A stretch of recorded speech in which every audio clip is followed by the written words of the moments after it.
আমি কাউকে প্রমাণ করার জন্য বাঁচি না। আমি বাঁচি কারণ এখনও নিজেকে পুরো চিনে উঠিনি।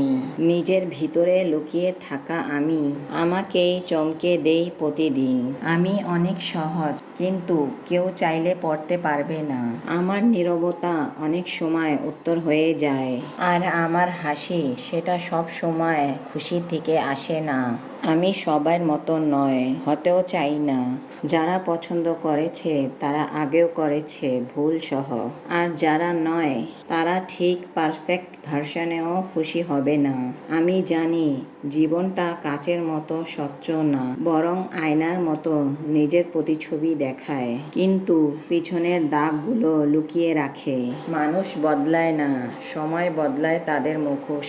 এখন আর কাউকে বিশ্বাস করতে ভয় পাই না, কারণ এখন বিশ্বাস ভাঙলে আমি চুপ থাকি, প্রতিশোধ নেই না, শুধু দূরে সরে যাই চিরদিনের মতো। ভালোবাসি, কিন্তু গলা চেপে নয়। যে থাকবে সে স্বেচ্ছায় থাকুক। ভালোবাসা যদি বোঝা হয়, তাহলে সেটা ভালোবাসা না। আমি অভিমান করি, কিন্তু জোর করি না। আমি অপেক্ষা করি, কিন্তু পিছনে দৌড়াই না। আমি কষ্ট পাই, কিন্তু কাউকে বোঝাতে যাই না। এটাই আমার গল্প।